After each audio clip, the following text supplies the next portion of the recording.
سبیہ آپی کی شادی ہے اور میں بھی خوش ہونا چاہتی ہوں۔ نیچے لاؤنج میں خواتین شادی کے پہلے فنکشن کی بات کر رہی تھی۔ خالہ شمیم کہہ رہی تھی کہ ہم تو قوالی نائٹ بھی رکھنا چاہتے تھے، لیکن ارحم نے صاف انکار کر دیا۔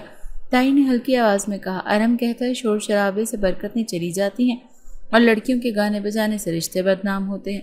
امی نے چپکے سے کہا، یہی سب تو شادیوں کا حسن ہوتا ہے۔ اس دوران رابیل نیچے آئی۔ امی، میں نے اور سمن نے ڈھول کے لیے پریکٹس شروع کرنی ہے، آپ کو اعتراض تو نہیں؟ تبھی ارحم سامنے آ گیا، جیسے اس کی غیر موجودگی میں ہی اسی کا ذکر ہونا تھا۔ کس بات کی پریکٹس ہو رہی ہے؟ رابیل نے کہا، ڈھول کی۔ سبیہ آپی کی شادی ہے، کچھ دن تو خوشی کے بھی ہونے چاہیے۔ اگر خوشی کا مطلب بے حیائی ہے تو میرے ہوتے یہ ممکن نہیں۔ ارحم نے دو ٹوک انداز میں کہا، بے حیائی؟ صرف گانا گانے سے؟ رابیل کا لہجہ چپتا ہوا تھا۔ گانے ناچنے کی اجازت میں نہیں دے سکتا، اور اگر کسی کو مسئلہ ہے تو شادی کے بعد اپنے شوہر سے اجازت لے کر لینا۔ سمن بیچ میں بولی، ارحم بھائی، صرف گھر کی لڑکیاں ہی تو ہیں، کچھ بھی باہر سے نہیں بلا رہے۔ ارحم نے سخت نظروں سے سمن کو دیکھا۔ تم خاموش رہو۔ جسے عزت کی تمیز نہ ہو وہی ایسی باتوں کو معمولی سمجھتا ہے۔ رابیل کو ضبط کرنا مشکل ہو گیا۔ وہ کچھ کہے بغیر کچن کی طرف بڑھ گئی۔ کچن میں اس کی ملاقات سبیہ سے ہوئی، جو روسی ملبوسات کی فٹنگ کی بات کر رہی تھی۔ رابیل، تم نے میرا گولڈن دوپٹہ تو نہیں دیکھا؟ آپ کے دوپٹے سے زیادہ تو آپ کی خوشی چھپ گئی ہے۔ رابیل نے آہستہ سے کہا، کیا مطلب؟ مطلب یہ کہ آپ کی شادی اب بے آواز ہوگی۔ ارحم بھائی نے سب کچھ سنبھال لیا ہے۔ سبیہ نے ہلکے لہجے میں کہا، بس اسے یہی لگتا ہے کہ وہ سب کا نگہبان ہے۔ بچپن سے ایسا ہی ہے۔ اس رات گھر کی خواتین نے چھپ کر ڈھول کی پریکٹس کی، چھت پر بیٹھ کر ہاتھوں پر تالی بجاتے ہوئے، بے آواز گیت گاتے ہوئے۔ رابیل بھی ساتھ تھی، دل میں یہ عہد لیے کہ وہ اس بار دبنے والی نہیں۔ ارحم کی سختی کے باوجود چھوٹی چھوٹی خوشیاں منائے گی۔ گھر میں شادی ہو گئی، دلہن رخصت ہو گئی، لیکن رابیل کے دل میں ارحم کی سختی کا ایک اور باب لکھا جا چکا تھا۔ وہ جانتی تھی یہ محض شروعات تھی۔ ایک دن دوپہر کے وقت کچن میں تائی نے چائے کا انتظام کیا اور ٹرالی میں کپ رکھتے ہوئے بولی، رابیل بیٹا، یہ ٹرالی بیٹھک میں دے آنا، ارحم کے کچھ دوست آئے ہیں، چائے وہیں دے دو۔ رابیل نے پلٹ کر دیکھا، کیپری پینٹ کے اوپر شارٹ فراک پہنے، بال سمیٹے وہ پہلے ہی گھر کے کاموں میں لگی ہوئی تھی۔ جلدی سے دوپٹہ گلے میں ڈال کر ٹرالی تھامے چل پڑی تھی۔ بیٹھک میں داخل ہوئی تو 3-4 نوجوان بیٹھے ہنسی مذاق میں مصروف تھے۔ ارحم صوفے پر ٹیک لگائے بیٹھا تھا۔ جیسے ہی اس کی رابیل پر نظر پڑی، اس کے چہرے کی سختی بڑھ گئی۔ دوست ایک لمحے کو چونک گئے، پھر نظریں نیچی کر لیں۔ رابیل نے چائے سرو کرتے ہوئے معمول کے انداز میں کہا، السلام علیکم، اور جلدی سے ٹرالی رکھ کر باہر جانے لگی۔ ارحم کی آواز پیچھے سے بلند ہوئی، 1 منٹ۔ رابیل رک گئی، پلٹ کر نہیں دیکھا۔ تمہیں شرم نہیں آتی ایسے لباس میں مردوں کے سامنے آتے ہوئے؟ رابیل نے تیکھے لہجے میں کہا، یہ گھر ہے، بازار نہیں۔ آپ کے دوست اگر اتنے حساس ہیں تو پردہ وہ کریں، میں نہیں۔ ارحم کی آنکھوں میں آنکھ بھر گئی۔ اس نے تیز قدموں سے آگے بڑھ کر سب کے سامنے رابیل کے منہ پر تھپڑ مار دیا۔ آواز اتنی بلند تھی کہ بیٹھک کے باہر کھڑے ملازم اور اندر بیٹھے دوست سب کے منہ کھل گئے۔ زبان سنبھال کر بات کرو ورنہ یہ زبان کھینچ لی جائے گی۔ ارحم دھاڑا۔ رابیل کا ہاتھ خود بخود گال پر چلا گیا۔ آنکھوں میں حیرت اور غصہ ایک ساتھ ابھر آئے۔ وہ کچھ کہے بغیر سیدھی لاؤنج کی طرف بھاگی تھی۔ شور سن کر تائی، امی اور ابو سب نکل آئے۔ امی نے گھبرا کر پوچھا، کیا ہوا رابیل؟ رابیل روتی ہوئی چیخی، اس نے مجھے تھپڑ مارا، وہ بھی سب کے سامنے، صرف اس لیے کہ میں نے اسے جواب دیا۔ ارحم پیچھے سے آتا ہوا بولا، اس کا لباس، اس کا انداز سب ناقابل قبول تھا۔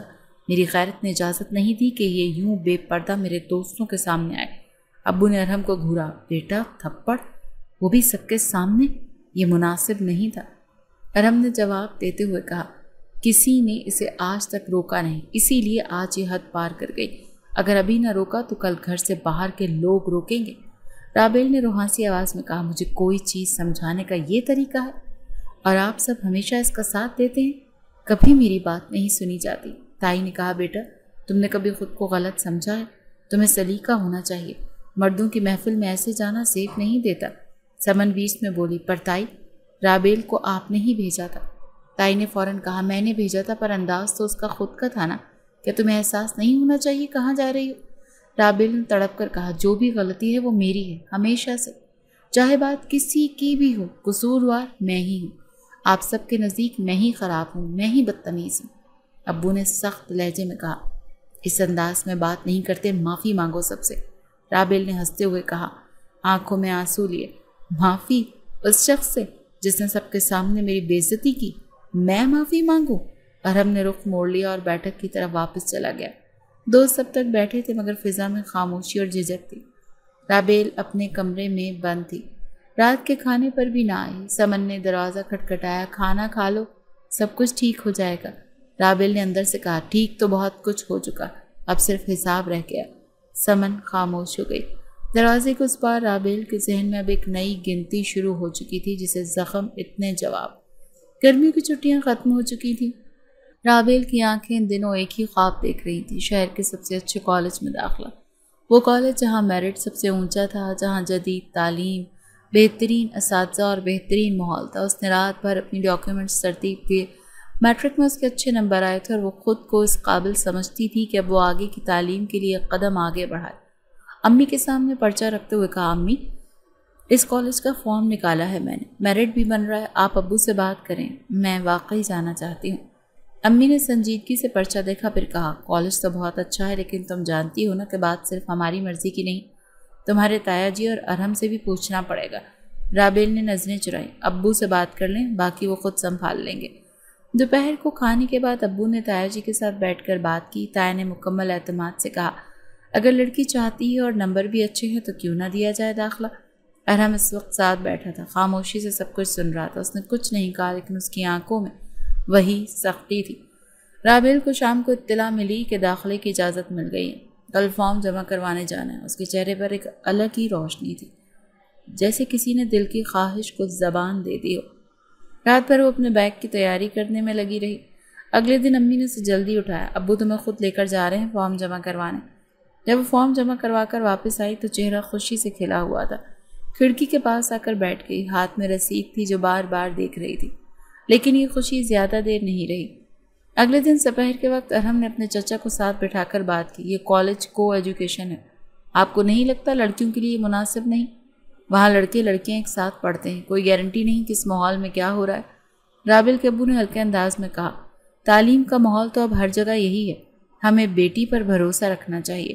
وہاں لڑکے لڑکیاں ایک ساتھ پڑھتے ہیں، کوئی گارنٹی نہیں کہ اس ماحول میں کیا ہو رہا ہے۔ اعتماد اپنی جگہ لیکن احتیاط ضروری ہے۔ ارہم نے اپنی بات پر زور دیا۔ تایا جی بھی بات میں شامل ہو گئے، بات تو ٹھیک کہہ رہا ہے، اگر واقعی ماحول ایسا ہے تو اور کالج بھی تو ہیں، اتنا دور جانے کی کیا ضرورت ہے۔ شام ہوتے ہی رابیل کو بلایا گیا، بیٹا وہ کالج کا معاملہ دوبارہ سوچا ہے، ہم چاہتے ہیں تم کسی اور کالج میں داخلہ لو جہاں صرف لڑکیاں ہوں۔ رابیل کے چہرے کا رنگ بدل گیا، کیا مطلب؟ میں فارم جمع کروا چکی ہوں، رسید میرے پاس ہے۔ ارہم سامنے بیٹھا تھا، چپ چاپ۔ ابو نے نرمی سے کہا، بس فیصلہ یہی ہے، ہم چاہتے ہیں کہ تم ایک محفوظ ماحول میں تعلیم حاصل کرو۔ رابیل نے غصے سے کہا، محفوظ یا پابند؟ یہ آپ کا فیصلہ نہیں، ارہم کی ضد ہے، وہ ہر جگہ ہر موقع پر میرے آگے دیوار بن جاتا ہے۔ ارہم نے سخت لہجے میں کہا، اگر تم نے میرے ہوتے ہوئے وہ کالج جوائن کیا تو اس گھر کی عزت داؤ پر لگ جائے گی۔ رابیل تل ملا اٹھی، آپ کون ہوتے ہیں میری تعلیم کے فیصلے کرنے والے؟ آپ میرے باپ ہیں، میرے سر پر کفالت کا حق ہے آپ کا۔ ابو نے آواز نیچی کی، زبان کو لگام دو رابیل۔ رابیل نے روتے ہوئے کہا، جب جب میری خوشی قریب آتی ہے یہ شخص بیچ میں آ جاتا ہے ہر بار۔ امی نے بیچ میں آ کر اسے چپ کرانے کی کوشش کی لیکن رابیل اب حق پر تھی۔ اس نے ارہم کی طرف دیکھ کر کہا، تم بس طاقت کے نشے میں ہو، ہر کسی پر اپنا حکم جتانا چاہتے ہو۔ ارہم اٹھا اور اس کے قریب آیا، بغیر کچھ کہے اس کے منہ پر زور سے تھپڑ مارا۔ پورا کمرہ سناٹے میں آ گیا۔ یہ دوسرا تھپڑ تھا اور اس بار صرف جسم نہیں، اندر کچھ اور بھی ٹوٹا تھا۔ امی نے چیخ کر کہا، ارہم کیا کر رہے ہو؟ ابو نے رابیل کو پکڑ کر صوفے پر بٹھایا، یہ کیا حرکت تھی؟ ارہم نے جواب دیا، اگر وقت پر زبان بند نہ کی جائے تو نافرمان لڑکیاں خود اپنی تباہی لکھتی ہیں۔ رابیل کے آنسو رک ہی نہیں رہے تھے۔ وہ بولی، یہ دوسرا تھپڑ تھا لیکن آخری برداشت نہیں، اب یہاں یہ گھر یا میری تعلیم۔ ابو نے سختی سے کہا، بس یہ لہجہ ہم گھر میں برداشت نہیں کریں گے، تمہاری تعلیم اب وہیں ہوگی جہاں ہم مناسب سمجھیں گے۔ وہ رات کمرے میں بند دروازے کے پیچھے کٹی، رسید خواب سب ٹوٹ چکے تھے اور وہ نفرت اب مکمل اور پختہ ہو چکی تھی۔ نئے کالج کا آغاز ہو تو رابیل پہلے دن ہی الجھن میں تھی۔ وہ کالج جو اس نے خود منتخب نہیں کیا تھا، جہاں نہ جدید ماحول تھا نہ اچھے اساتذہ، نہ ہی وہ فضا جس کا اس نے خواب دیکھا تھا، لیکن اس سب کے باوجود اس کے اندر ایک خاموش بغاوت پلنے لگی تھی۔ ارحم کی طرف سے واضح حکم تھا کہ ہر روز واپسی پر کالج کا ٹائم، لیکچرز کی تفصیل اور کون سی لڑکی کے ساتھ بیٹھی ہے سب بتایا جائے۔ ثنا جو اس کی کلاس فیلو بنی اکثر کہتی یار تمہارے گھر کے رولز تو جیل سے بھی زیادہ سخت لگتے ہیں۔ رابل ہلکا سا ہنسی، یہ رولز نہیں زنجیریں ہیں۔ دوستی بڑھی اور ایک دن ثنا نے کہا میرے بھائی مجھے لینے آتے ہیں، اکثر وہ باہر گاڑی میں انتظار کر رہے ہوتے ہیں، اگر کبھی تمہیں دیر ہو تو ساتھ چلنا چاہو تو بتانا۔ یہی وہ لمحہ تھا جہاں نعمان کی پہلی جھلک رابل کو دکھائی دی، سادہ لباس، شائستہ لہجہ اور نظریں جھکی ہوئی۔ چند دن بعد ثنا نے کہا نعمان نے تمہاری تعریف کی ہے، وہ کہہ رہا تھا تم بہت باوقار ہو۔ رابل نے مسکرا کر کہا میں تمہارے بھائی سے بات نہیں کرنا چاہتی، میرے گھر میں اگر کسی کو پتہ چل گیا نا تو قیامت آ جائے گی، بس تمہیں بتا رہی ہوں، باقی جو تم مناسب سمجھو۔ کچھ دن بعد ثنا نے ایک چھوٹا سا موبائل رابل کو دیا، نعمان نے بھیجا ہے صرف تم سے بات کرنے کے لیے، کوئی زبردستی نہیں ہے۔ رابل نے دیر تک موبائل کو ہاتھ میں پکڑے رکھا، پھر ہلکی سی مسکراہٹ کے ساتھ بیگ میں رکھ لیا۔ دل میں عجیب سا احساس جاگا، کسی کا توجہ دینا، کسی کا بغیر جج کیے سننا، ایک نیا تجربہ تھا۔ اب کالج کے دن بدلنے لگے، واپسی پر چھت پر جا کر خاموشی سے نعمان سے بات ہوتی، دل کی باتیں، چھوٹی چھوٹی خواہشیں، وہ سب جو کبھی ارحم کی اجازت سے ممکن نہ تھی۔ ایک دن گھر میں سمن کی چھوٹی بہن ہانیہ جو صرف 10 سال کی تھی، کھیلتے کھیلتے رابل کے کمرے میں آ گئی۔ رابل اس وقت چھت پر موجود تھی اور موبائل اس کے تکیے کے نیچے رکھا ہوا تھا۔ ہانیہ نے یوں ہی شرارت میں بیڈ پر چھلانگ ماری تو تکیے سے موبائل نکل کر زمین پر گر گیا۔ اس نے حیرت سے موبائل کی طرف دیکھا، کھولنے کی کوشش کی لیکن پاس ورڈ لگا تھا۔ اتنے میں رابل اندر آئی تو وہ چونک گئی، یہ کیا کر رہی ہو؟ بس آپا، یہ کہاں سے آیا؟ آپ کے پاس تو فون نہیں ہوتا۔ رابل نے تیزی سے موبائل اس کے ہاتھ سے لیا، کسی سے ملا تھا، کام کے لیے رکھا ہے، تم نے کسی سے کچھ نہیں کہنا، سمجھی؟ ہانیہ نے سر ہلایا لیکن اس کی آنکھوں میں تجسس تھا۔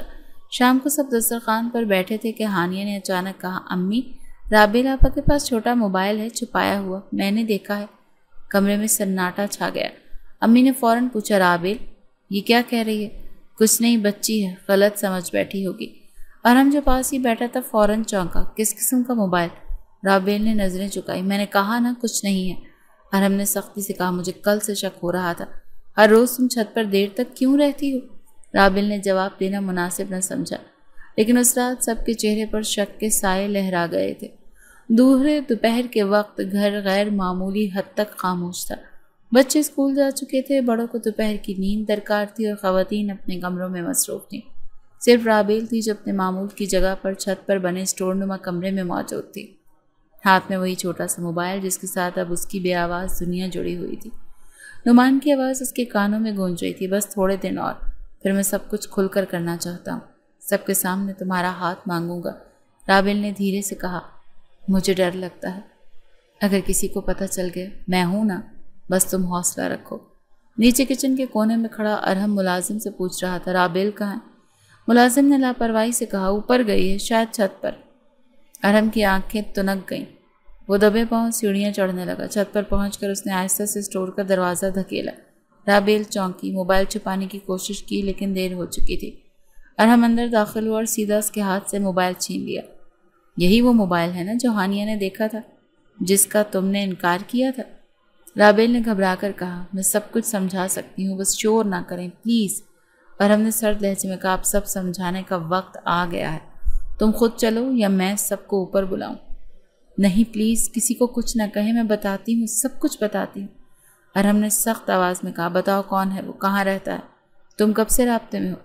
رابل نے آنسو صاف کرتے ہوئے کہا اس کا نام نعمان ہے، ثنا کا بھائی ہے، کالج سے آتے جاتے دیکھا، باتیں ہوئیں، پھر دوستی ہو گئی، بس اتنا ہی۔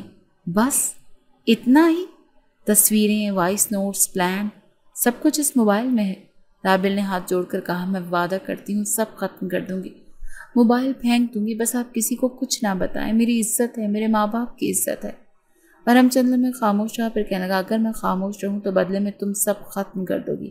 جی ابھی اسی وقت۔ اور ہم نے موبائل جیب میں رکھا اور نیچے اتر گیا۔ رابل اس کے پیچھے پیچھے تھی، دل میں ڈراوت ساتھ امید، شاید بچ جائے، شاید وہ خاموش رہ جائے۔ لیکن نیچے آتے ہی ارحم نے سب کو لاؤنج میں اکٹھا کر لیا، تایا جی، ابو، امی، تائی سب وہاں بیٹھے تھے۔ رابل نے دروازے کے پاس سے ہی چیخ کر کہا آپ نے وعدہ کیا تھا، آپ نے کہا تھا کسی کو کچھ نہیں بتائیں گے۔ ارحم نے موبائل ہوا میں لہرایا۔ یہ ہے اس کی نافرمانی کا ثبوت، سب دیکھ لیں۔ جسے ہم پڑھا لکھا رہے تھے وہ خاندان کی عزت داؤ پر لگا بیٹھی ہے۔ امی کا رنگ پک ہو گیا۔ ابو نے غصے سے کہا، یہ کیا بکواس ہے؟ ارحم نے موبائل کھول کر میسیجز، تصویریں اور کال لاگ سب کچھ دکھایا۔ سب کے چہروں پر حیرت، دکھ اور غصہ صاف جھلک رہا تھا۔ امی نے آگے بڑھ کر رابیل کا بازو پکڑا۔ ہم نے تجھے اتنا اعتماد دیا اور تو نے یہ صلہ دیا؟ ابو کی آواز گونجی، تمہیں شرم آنی چاہیے، خاندان کا سر جھکا دیا تم نے۔ رابیل رو رہی تھی، میں نے کچھ نہیں کیا، بس کسی نے مجھ سے بات کی، مجھے سنا، میں تنہا تھی، ہر طرف سے دبا ہوا محسوس کرتی تھی۔ تائی بولی، یہی تو وقت ہوتا ہے جب بچیاں بگڑتی ہیں اور ہم سب کو بھگتنا پڑتا ہے۔ رابیل نے آنسو صاف کرتے ہوئے کہا، میں نے کسی کو نقصان نہیں پہنچایا، کسی کی عزت پامال نہیں کی، بس اپنی مرضی کی سانس لی تھی۔ اور ہم نے سخت لہجے میں کہا، اپنی مرضی کی سانس؟ یہ گھر تمہارا نہیں ہے جو مرضی سے چلے؟ اس لمحے امی کا ہاتھ رابیل کے گال پر پڑا، دوسرا تھپڑ سب کے سامنے، ایک بار پھر۔ رابیل نے کوئی جواب نہیں دیا، خاموشی سے اوپر چلی گئی۔ کمرے میں بند دروازے کے پیچھے رابیل اب وہی رابیل نہیں رہی تھی۔ پچھلے چند دنوں سے اسے اندر سے ایسا بدل دیا تھا جیسے کوئی شعلہ خاموشی سے راکھ کے نیچے پل رہا ہو۔ وہ جان چکی تھی کہ اپنے حق کے لیے اگر بولے گی نہیں تو زندگی ساری اسی قید میں گزرے گی۔ اسے کالج جانے سے نہیں روکا گیا تھا، لیکن مکمل حفاظت کے ساتھ یونیفارم میں ملبوس وہ حسب معمول کالج گئی۔ کلاس کے بعد گیٹ کے باہر ثنا کھڑی تھی، گاڑی میں نعمان موجود تھا، نگاہیں چھپی ہوئی تھیں لیکن اشارہ واضح تھا۔ رابیل نے اگر بڑھ کر نعمان کی طرف دیکھے بغیر دروازہ کھولا اور پچھلی سیٹ پر بیٹھ گئی۔ گاڑی روانہ ہوئی، سڑک پر جیسے ایک اور ہی دنیا چل رہی تھی۔ نعمان نے پہلی بار براہ راست پوچھا، تم تیار ہو؟ رابیل نے کہا، کسی اور کے فیصلے کا جواب تو دے چکی، اب اپنے فیصلے کا وقت ہے۔ نعمان نے چھوٹے کیفے کے سامنے گاڑی روکی، بیٹھے تو خاموشی ہی گفتگو بنی رہی۔ رابیل نے آہستہ سے کہا، میں تھک چکی ہوں، ہر بار کوئی اور میرے بارے میں فیصلہ کرتا ہے، اب اگر کسی کا ساتھ دینا ہے تو وہ کسی ایسا ہو جو میری مرضی سے ہو۔ نعمان نے سنجیدگی سے جواب دیا، تو پھر میں تمہارے گھر رشتہ بھیج دیتا ہوں۔ رابیل نے تھوڑے توقف کے بعد کہا، ہاں بھیج دو۔ اگلے دن ثنا کی والدہ نے رابطہ کیا، ان کے انداز میں نرمی اور لحاظ تھا۔ انہوں نے اطمینان سے کہا، ہم چاہتے ہیں کہ رشتہ باضابطہ بھیجیں، بات چیت ہو اور سب کچھ طے ہو جائے۔ گھر کا ماحول معمول سے کچھ مختلف ہو گیا۔ رابیل جانتی تھی کہ ارحم کو یہ خبر سب سے پہلے پہنچے گی اور وہی پہلا وار کرے گا۔ 3 دن بعد رات کے وقت سب لاؤنج میں بیٹھے تھے جب امی نے کہا، ثنا کے گھر سے رشتہ آیا ہے رابیل کے لیے، لڑکا شریف ہے، تعلیم یافتہ ہے۔ ارحم کی آنکھوں میں چنگاریاں بھڑک اٹھی، رشتہ کس کی اجازت سے؟ امی نے جواب دیا، ہم نے ابھی فیصلہ نہیں کیا، بس اطلاع دی ہے۔ ارحم سیدھا کھڑا ہوا، اس کی ضرورت نہیں کیونکہ رابیل کا رشتہ بچپن میں طے ہو چکا ہے۔ سب نے چونک کر ارحم کو دیکھا۔ امی بولی، کیا کہہ رہے ہو تم؟ کس کے ساتھ؟ ارحم نے سنجیدگی سے کہا، میرے ساتھ۔ تایا جان اور ابو نے بچپن میں ہمارا رشتہ طے کر دیا تھا، بات صرف ہمارے درمیان تھی، لیکن اب وقت آ گیا سب کو بتانے کا۔ رابیل نے خاموشی توڑی، یہ جھوٹ ہے، کبھی کسی نے مجھے کچھ نہیں بتایا۔ تم یہ سب ابھی اسی لیے کہہ رہے ہو کیونکہ میں نے اپنی مرضی سے فیصلہ کرنے کی کوشش کی؟ ارحم نے جواب دیا، یہ فیصلہ تمہارا نہیں، خاندان کا تھا۔ تم چاہو یا نہ چاہو اس نکاح کی بنیاد رکھ دی گئی تھی برسوں پہلے۔ تایا جی نے سنجیدگی سے کہا، واقعی بات طے تھی، لیکن ہم نے وقت کا انتظار کیا تھا۔ اب چونکہ باتیں گھر سے باہر جا رہی ہیں تو بہتر یہی ہے کہ جلد نکاح کر دیا جائے۔ رابیل کی سانسیں تیز ہو گئیں، مجھے اس فیصلے سے اختلاف ہے، میں کسی اور سے نکاح کا ارادہ رکھتی ہوں۔ ابو نے سخت لہجے میں کہا، لڑکیاں ارادہ نہیں سنبھالتی، خاندان کی عزت سنبھالتی ہیں، نکاح تمہارا ہوگا جہاں ہم کہیں گے۔ اگلے دن نکاح کی تیاری شروع ہو گئی، سادگی سے جلد بازی میں سب کچھ طے ہونے لگا۔ رابیل ہر لمحہ اندر سے خالی ہوتی جا رہی تھی، جیسے کوئی خواب کچلا جا رہا ہو۔ نکاح کے دن سفید کپڑوں میں لپٹی خاموشی سے بیٹھی اس نے اپنے سامنے رکھے قلم کو دیکھا۔ قاضی نے سوال کیا، بیٹا آپ کو یہ نکاح قبول ہے؟ چند لمحوں کی خاموشی کے بعد دبے الفاظ میں صرف ایک لفظ نکلا، قبول ہے۔ نکاح مکمل ہوا، دعائیں ہوئیں، کھانے لگے، مبارکبادیں دی گئیں، لیکن رابیل کی آنکھوں میں کسی بھی منظر کی روشنی نہیں تھی، دل میں ایک ہی فقرہ تھا، یہ محبت نہیں تھی، یہ ضد تھی۔ کمرے میں واپس آ کر رابیل نے سفید دوپٹہ اتارا، آئینے کے سامنے کھڑی ہو کر خود کو دیکھا، نہ روئی نہ ہنسی، بس یوں ہی ساکت رہی۔ اسی وقت دروازے پر دستک ہوئی، امی کی آواز آئی، بیٹا۔ سب دعا کے لیے نیچے بیٹھے۔ رابیل نے دوپٹہ دوبارہ لپیٹا اور نیچے چلی گئی۔ دعا ختم ہوئی تو ارحم ایک طرف بیٹھا سب سے نظریں چرا رہا تھا۔ اس کے دل میں فتح کا احساس تھا، مگر کہیں نہ کہیں ایک سوال بھی، کیا وہ جسے جیتا وہ حقیقت میں کبھی اس کا تھا بھی؟ نکاح کو کئی ماہ گزر چکے تھے، ارحم کی مصروفیات بڑھ چکی تھی اور رابیل کی زندگی غیر واضح انتظار میں رکی ہوئی تھی۔ دن روٹین کے ساتھ گزرتے مگر ایک خلا ہر وقت ساتھ رہتا۔ نکاح کے بعد بھی نہ ارحم نے اسے بیوی مانا نہ رابیل نے اس رشتے کو قبول کیا۔ وہ ایک چھت کے نیچے رہنے والے دو اجنبیوں کی طرح تھے، صرف نام بدلا تھا، زندگی نہیں۔ FSC کے رزلٹ کے دن رابیل کی آنکھوں میں ایک بار پھر امید جاگی۔ نمبرز شاندار آئے تھے، یونیورسٹی کی داخلہ فہرست میں اس کا نام بھی شامل تھا۔ اس بار وہ کسی عام ادارے میں نہیں بلکہ شہر کی اچھی یونیورسٹی میں جانا چاہتی تھی۔ امی کے سامنے فارم رکھ کر بولی، یہ داخلہ فارم ہے۔ امی نے پرچہ دیکھا، پھر خاموشی سے ابو کے پاس لے گئیں۔ تھوڑی دیر بعد ابو نے صرف اتنا کہا، بات کرنی پڑے گی۔ شام کو سب بیٹھے تھے۔ رابیل ایک بار پھر اپنا خواب زبان پر لائی، میں مزید تعلیم حاصل کرنا چاہتی ہوں، BS مکمل کرنا ہے۔ ارحم نے کتاب بند کی اور سنجیدگی سے بولا، تعلیم ضروری ہے لیکن تمہارا نکاح ہو چکا ہے، اب تم پر ذمہ داریاں بڑھ گئی ہیں۔ ذمہ داریوں کا مطلب کیا ہے؟ کہ میں کچھ نہ سیکھوں، زندگی صرف کچن اور گھر تک محدود ہو؟ ارحم نے کہا، اگر یونیورسٹی جانا ہے تو ایک شرط ہے، میں تمہیں خود لے کر جاؤں گا اور خود واپس لاؤں گا۔ یونیورسٹی کی ہر سرگرمی میرے علم میں ہوگی۔ رابیل نے دل پر پتھر رکھتے ہوئے سر ہلا دیا۔ آزادی کی قیمت اکثر پابندیاں ہوتی ہیں، یہ اس نے سیکھ لیا تھا۔ یونیورسٹی کا آغاز ہوا اور ارحم روز صبح گیٹ پر چھوڑنے آتا، شام کو واپس لاتا۔ ہر حرکت پر نظر، ہر ملاقات پر سوال، دوستوں کی محفلوں میں اس کا وجود جیسے بوجھ بن جاتا۔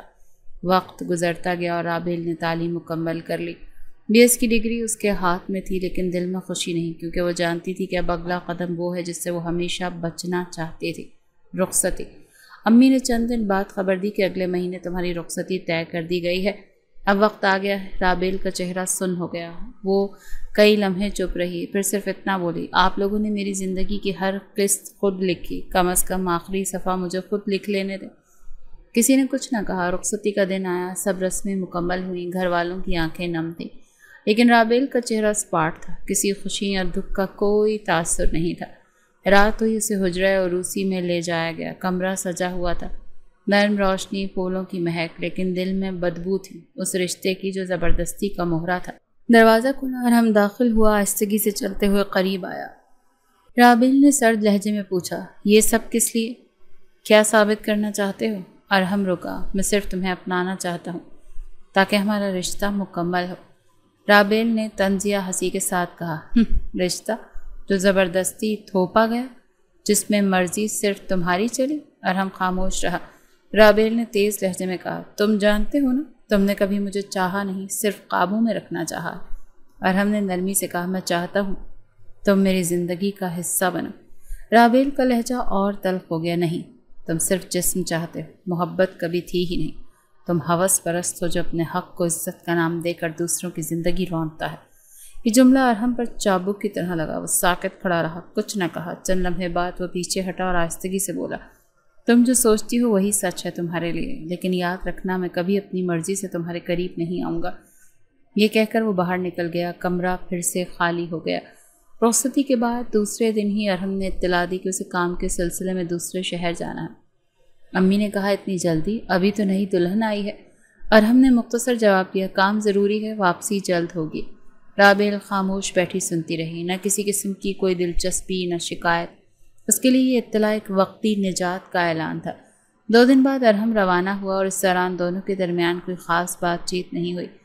گھر والے حیران تھے کہ نئی نویلی دلہن اور شوہر کے درمیان ایسی سرد مہری کیوں ہے، لیکن کسی نے کھل کر کچھ نہ کہا۔ ارحم نے دوسرے شہر جا کر کام سنبھال لیا۔ فون پر گاہے بگاہے گھر والوں سے بات ہوتی رہی۔ امی کبھی کبھار کہتی، بیٹا رابیل سے بھی بات کر لیا کرو، وہ نئی ہے، اکیلی ہے، لیکن رابیل اس سے بات کرنے کی روادار ہی نہیں تھی۔ 3 مہینے بعد ایک دن ارحم نے اطلاع دی کہ وہ کچھ عرصے کے لیے لندن جا رہا ہے۔ کاروباری ٹریننگ تھی، ایک بڑا موقع ہے جس کے لیے فوراً روانگی ضروری ہے۔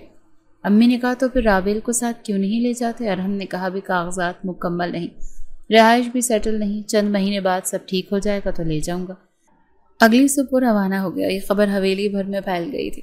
جہاز نے پرواز لی تو ارحم کی نگاہ کھڑکی کے پار آسمان پر جا ٹکی۔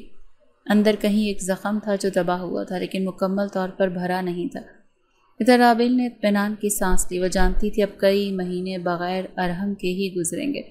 6 مہینے کی غیر حاضری کے بعد ارحم کی واپسی اچانک ہوئی۔ دوپہر کے وقت گھر آیا، چند گھنٹوں کے لیے۔ بیگ اس کے ہاتھ میں تھا اور چہرے پر وہی سنجیدگی۔ جو لندن جانے سے پہلے تھی۔ گھر والوں کی خوشی تو دیدنی تھی، لیکن رابیل نے حسب روایت خود کو اپنے کمرے تک محدود رکھا۔ شام کو امی نے بات چھیڑی، اب تو تم واپس آ گئے ہو، رابیل کو بھی ساتھ لے جاؤ، کب تک یوں الگ الگ رہو گے؟ ارحم نے نرمی سے جواب دیا، ابھی چند اور کاغذات باقی ہیں، واپس جا کر سب سیٹل کروں گا، پھر اسے بھی لے جاؤں گا۔ اگلے دن وہ روانہ ہوا، مگر جاتے وقت اچانک رابیل کے کمرے میں آیا۔ وہ لاپرواہی سے بیڈ پر نیم دراز ٹی وی دیکھ رہی تھی۔ ارحم نے دروازے کے پاس کھڑے ہو کر کہا، بس خدا حافظ کہنے آیا ہوں، پتہ نہیں اب کب ملاقات ہو۔ رابیل نے بغیر دیکھے جواب دیا، بہتر ہے کہ ملاقات کبھی نہ ہو، میں تمہیں صرف یاد دلانے آیا تھا کہ تم میری بیوی ہو، چاہے تم مانو یا نہ مانو۔ جس بیوی کو تم نے کبھی اپنایا نہیں وہ صرف کاغذوں کی مہر ہوتی ہے۔ ارحم چپ رہا اور خاموشی سے کمرہ چھوڑ گیا۔ وہ جانتا تھا کچھ فاصلے باتوں سے نہیں وقت سے طے ہوتے ہیں۔ 2 ماہ بعد ارحم نے کال کی، اس بار رسمی نہیں، براہ راست گفتگو تھی۔ پاسپورٹ تیار رکھو، اگلے ہفتے تمہیں لندن لے جا رہا ہوں۔ رابیل نے چونک کر کہا، تمہیں یقین ہے؟ ہاں، اب وقت آ گیا ہے، سفر کی تیاری شروع ہو۔ سب حیران تھے۔ امی نے سامان باندھتے ہوئے کہا، بیٹا اب نئی جگہ ہے، نئی زندگی، صبر، سمجھداری اور خاموشی سے اپنا لینا۔ رابیل نے مختصر جواب دیا، خاموشی تو برسوں سے اپنائی ہوئی، اب اور کیا بچا ہے؟ لندن پہنچنے پر جو پہلا منظر تھا وہ کسی خواب جیسا تھا، شہر کی چکا چوند، اجنبیت اور نظم و ضبط، سب کچھ نیا۔ ارحم نے اسے ایک فلیٹ میں لے جا کر کہا، یہ ہمارا گھر ہے، یہاں تم جو چاہو پہن سکتی ہو، جہاں چاہو جا سکتی ہو۔ رابیل نے حیرانی سے پوچھا، تمہیں کوئی اعتراض نہیں؟ نہیں، مجھے اب تم پر کوئی اختیار نہیں جتانا۔ یہ جواب غیر متوقع تھا۔ رابیل کو لگا جیسے وہ کچھ سننا چاہتی تھی جو سچ میں تعلقی کا اشارہ دیتا، لیکن یہاں ارحم صرف ایک میزبان کی طرح برتاؤ کر رہا تھا۔ دن گزرتے گئے، ارحم صبح جلدی دفتر جاتا، شام کو لوٹتا، کھانے کے دوران مختصر بات کرتا اور پھر اپنے کمرے میں چلا جاتا۔ رابیل کے لیے یہ رویہ ناقابل فہم تھا۔ وہ سوچتی تھی کہ اگر وہ اتنی لاپرواہی سے جینا چاہتا ہے تو اسے یہاں کیوں لایا؟ ایک دن ویڈیو کال پر ثنا سے بات ہو رہی تھی۔ ثنا نے لندن کے نظارے دیکھ کر کہا، واہ یار، تم تو شاہی زندگی گزار رہی ہو۔ رابیل نے ہنستے ہنستے کہا، شاہی زندگی میں اگر تنہائی ہو تو سونا بھی بوجھ لگتا ہے۔ ثنا نے سنجیدگی سے کہا، تو کچھ کرو نا، طلاق لوں؟ ایسے تھوڑی ہوتی ہے۔ ایسے ہی ہوتی ہے، صرف ایک جملہ بولنا ہے، یہ مرد تمہارے کسی کام کا نہیں، صرف کہہ دو نامرد ہے، سب تمہارے ساتھ ہوں گے۔ رابیل نے پلکیں جھپکائیں، تم پاگل ہو گئی ہو کیا؟ نہیں، تم پاگل ہو گئی ہو۔ جو مرد بیوی کو چھوئے تک نہیں وہ یا تو بے حس یا بزدل ہوتا ہے۔ تم عورت ہو، تمہارا بھی حق ہے۔ رابیل نے بات ہنسی میں اڑا دی، لیکن اندر ایک اضطراب ضرور پیدا ہوا۔ اگلے دن ارحم دیر سے گھر آیا۔ کھانے کی میز پر بیٹھے وہ معمول کی طرح خاموش رہا۔ رابیل نے سنجیدگی سے پوچھا، کیا ہم صرف روم میٹ ہیں؟ ارحم نے چونک کر اسے دیکھا، کیوں پوچھ رہی ہو؟ کیونکہ تمہارا رویہ بتاتا ہے کہ تم اس رشتے کو مانتے ہی نہیں۔ ارحم نے چمچ پلیٹ میں رکھتے ہوئے کہا، میں تمہیں اختیار دے چکا ہوں، تم جو چاہو جیسے چاہو جی سکتی ہو۔ رابیل نے کڑوا لہجہ اختیار کیا، تو پھر مجھے بھی یہ حق ہونا چاہیے کہ فیصلہ کر سکوں کہ یہ رشتہ رکھنا بھی ہے یا نہیں۔ ارحم نے نظریں نیچے کرتے ہوئے کہا، یہ فیصلہ ہمیشہ تمہارا ہی تھا، میں تو پہلے دن سے خاموش ہوں۔ یہ جملہ سن کر رابیل کی جھنجھلاہٹ بڑھ گئی۔ وہ کمرے میں گئی، دروازہ بند کیا اور آئینے کے سامنے کھڑی ہو کر خود سے سوال کیا، میں کیا چاہتی ہوں؟ انتقام؟ آزادی؟ یا صرف وہ زندگی جو میرے نام پر ہے مگر میرے اختیار میں نہیں؟ اس کی الجھنوں کا جواب ابھی باقی تھا۔ صبح کے وقت کچن کی کھڑکی سے لندن کی مدھم دھوپ اندر آ رہی تھی۔ رابیل ہاتھ میں چائے کا کپ لیے ملازمہ فرزانہ کے ساتھ بیٹھ کر ناشتہ ترتیب دے رہی تھی۔ ان دنوں وہ اکثر فرزانہ سے باتیں کرنے لگی تھی۔ اس اجنبی شہر میں جہاں جان پہچان کوئی نہ تھی، فرزانہ ہی وہ واحد چہرہ تھی جو روز ملتا تھا، سنتا تھا، جواب دیتا تھا۔ وہ ایک پاکستانی ملازمہ تھی اور کسی کے ساتھ رہتی تھی اور دیگر گھروں میں بھی کام کر لیا کرتی تھی۔ فرزانہ نے چائے کپ میں ڈالتے ہوئے کہا، بی بی جی، اللہ آپ کی جولی جلدی ہری کرے، گھر میں بچے کی آواز ہو تو رونق لگتی ہے۔ رابیل نے چائے کی چسکی لیتے ہوئے ہنسی میں بات ڈال دی، رونق وہاں ہوتی ہے جہاں زندگی ہو، یہاں تو جیسے سب ساکت ہے۔ فرزانہ نے مسکراہٹ کے ساتھ دعا دی، صاحب بڑے نیک لگتے ہیں، آپ کے نصیب اچھے کریں گے۔ رابیل نے بغیر سوچے چائے کا کپ میز پر رکھتے ہوئے بے نیازی سے کہا، گود تب بھری ہوگی جب وہ صاحب کسی قابل ہوں۔ فرزانہ کے ہاتھ وہیں رک گئے۔ چند لمحے کے لیے کچن میں خاموشی چھا گئی اور تبھی کچن کے دروازے پہ کھڑا ارحم یہ سب کچھ سن چکا تھا۔ اس کے چہرے پر نہ حیرت تھی اور نہ غصے کا کوئی فوری اظہار، صرف ایک ٹھنڈی سی آہ تھی جو طوفان سے پہلے کی خاموشی ہوتی۔ رابیل نے اسے دیکھ لیا لیکن اس کے تاثرات کو سمجھنے سے قاصر تھے۔ ارحم بغیر کچھ کہے واپس اپنے کمرے کی طرف بڑھ گیا۔ رابیل نے فرزانہ کی طرف دیکھا، جو شرمندہ سی نظریں جھکائے کھڑی تھی۔ دن کا باقی حصہ خاموشی میں گزرا۔ شام کو ارحم دیر سے آیا، کھانے کی میز پر ایک بار بھی آنکھ اٹھا کر نہیں دیکھا۔ کھانے کے بعد اس نے کہا، رات کو تم سے بات کرنی ہے۔ رابیل کے دل میں ایک ہلکی سی لہر اٹھی، نہ خوف، نہ تجسس اور نہ ہی بے چینی۔ رات گئے وہ بیڈ روم میں آئی جہاں ارحم پہلے سے موجود تھا۔ کمرہ نیم روشن تھا، دروازہ بند، خاموشی گہری۔ ارحم بیڈ کے کنارے بیٹھا آہستہ سے بولا، آج جو تم نے کہا وہ صرف ایک جملہ نہیں تھا، وہ میرے وجود کے خلاف ایک اعلان تھا۔ رابیل نے تیز لہجے میں کہا، میں نے کوئی جھوٹ نہیں کہا، تم نے خود کو کبھی ثابت کیا ہی نہیں۔ کیا تم جانتی ہو تم نے مجھے کس کے سامنے رسوا کیا؟ بس ایک ملازمہ تھی، وہ کیا فرق ڈالے گی؟ ارحم نے سر جھکا لیا، پھر سنبھل کر کہا، تمہیں لگتا ہے تم آزاد ہو، تمہاری زبان، تمہارے فیصلے سب تمہارے ہیں، تو آج میں بھی وہ کروں گا جو صرف میرا ہے، صرف میرا حق ہے۔ رابیل نے چونک کر پیچھے ہٹنا چاہا۔ کیا مطلب؟ مطلب یہ کہ آج میں وہ رشتہ مکمل کروں گا جسے تم نے نامردی کے طانے سے داغدار کیا ہے۔ رابیل کے چہرے پر خوف کی ایک جھلک ابھری، لیکن اس بار ارحم نہ رکا، نہ سمجھایا۔ وہ جو برسوں سے خود کو قابو میں رکھے ہوئے تھا، آج اپنی خاموشی توڑ چکا تھا۔ کمرے میں کچھ لمحوں بعد صرف سسکیاں رہ گئیں۔ رابیل چپ چاپ بیٹھی رہی، آنکھوں سے آنسو مسلسل بہہ رہے تھے۔ وہ لڑکی جو ہمیشہ ضد، غصے اور بغاوت میں لپٹی رہی، آج اس کے لب خاموش تھے۔ ارحم نے کچھ نہیں کہا، بس خاموشی سے بیٹھ کے دوسرے کونے میں لیٹ گیا۔ رابیل ساری رات جاگتی رہی۔ صبح کی اذان جب فضا میں گونجی تو وہ خاموشی سے واش روم گئی، وضو کیا اور پہلی بار تہہ دل سے سجدہ کیا۔ دن بھر وہ خاموش رہی، نہ کسی سے بات کی، نہ کسی چیز میں دلچسپی۔ دوپہر کو وہ اکیلی بیٹھی تھی، ہاتھ میں اپنی ڈائری لیے جس کے صفحات برسوں سے خالی تھے۔ اس نے ایک سطر لکھی، آج پہلی بار جانا کسی کا حق چھیننا کیا ہوتا ہے اور کسی کا حق دینا کیسا لگتا ہے۔ اگلے دن ارحم حسب معمول دفتر گیا، مگر جانے سے پہلے دروازے پر رکا اور کہا، آج شام کو کچھ دیر کے لیے ساتھ چلنا ہے باہر۔ رابیل نے صرف سر ہلا دیا۔ شام کو وہ دونوں ایک پارک میں تھے جہاں خاموشی اور سبزہ دونوں موجود تھے۔ ارحم نے کہا، میں تمہیں توڑنا نہیں چاہتا تھا، لیکن تم نے مجھے مجبور کر دیا۔ رابیل نے پہلی بار نرمی سے کہا، میں سمجھتی ہوں تم بدل گئی ہو۔ نہیں، شاید پہلی بار میں نے کچھ سچائی کو سمجھا۔ کیا ہم نئے سرے سے شروع کر سکتے ہیں؟ رابیل نے کچھ دیر خاموش رہنے کے بعد کہا، شاید، لیکن یہ راستہ اب سمجھداری سے چلے گا، ضد سے نہیں۔ ارحم نے آہستگی سے کہا، تو پھر ہم ساتھ چلیں گے، وقت کے ساتھ، نہ آگے نہ پیچھے۔ اور وہ دونوں ایک ہی سمت میں چلنے لگے، پہلی بار بغیر کسی زنجیر یا جبر کے، ایک ایسی خاموشی کے ساتھ جس میں شروعات کی گونج چھپی تھی۔ باہر کی ایک ہلکی دھوپ لندن کی کھڑکیوں سے چھن کر اندر آ رہی تھی۔ کمرے میں خاموشی تھی، لیکن اندر ایک بے چینی کچھ دنوں سے پھیل چکی تھی۔ رابیل پچھلے کچھ دنوں سے خود کو عجیب سا محسوس کر رہی تھی، تھکن، طبیعت کی نرمی اور معمولی متلی۔ فرزانہ نے ایک روز چائے دیتے ہوئے کہا، بی بی جی کہیں آپ امید سے تو نہیں؟ رابیل نے چونک کر دیکھا، پھر نظریں چرا لیں۔ یہ خیال اسے خود بھی کئی دن سے محسوس ہو رہا تھا، مگر اس نے اس پر توجہ دینا ضروری ہی نہیں سمجھا تھا۔ اگلے دن چپ چاپ کلینک گئی۔ رپورٹ آئی تو جواب واضح تھا، وہ ماں بننے والی تھی۔ کاغذ ہاتھ میں پکڑے وہ دیر تک بیٹھی رہی، دل کی دھڑکن تیز ہو گئی۔ یہ خبر ایسی تھی جو ایک نئے باب کا آغاز تھی، مگر اس باب کے پہلے صفحے پر ایک ہی سوال تھا کہ کیا یہ سفر تنہا ہوگا یا ساتھ ہوگا۔ شام کو ارحم واپس آیا، بیگ رکھا، جوتے اتارے اور معمول کے مطابق اپنے کمرے میں جانے لگا۔ رابیل کچن سے نکلی، ہاتھ میں رپورٹ تھی۔ مجھے تم سے بات کرنی ہے۔ ارحم نے پلٹ کر دیکھا، کہو۔ رابیل نے کاغذ اس کی طرف بڑھایا۔ ارحم نے پڑھا، پھر کاغذ ایک طرف رکھا، چند لمحے خاموش رہا، پھر وہ مسکرا کر بولا، آخر کار کچھ قابلیت تو ثابت ہوئی تمہاری۔ رابیل کا چہرہ ایک لمحے کو سفید پڑ گیا۔ وہ پلٹ کر جانے ہی والی تھی کہ ارحم نے کہا، یہ طنز نہیں، حقیقت ہے۔ تمہیں ماں بنتے دیکھ کر مجھے اپنی مردانگی پر سوال اٹھانے کی ضرورت نہیں رہے گی۔ اس بار رابیل کچھ بولی نہیں، صرف نظریں جھکا لیں، پھر آہستگی سے کہا، مجھے اس بچے سے بہت کچھ واپس لینا ہے۔ میری وہ زندگی جو مجھ سے چھینی گئی، وہ محبت جو کبھی ملی نہیں، وہ اعتماد جو کبھی قائم ہی نہیں ہوا۔ مہینے گزرتے گئے اور رابیل کے چہرے پر اب ایک نئی چمک تھی۔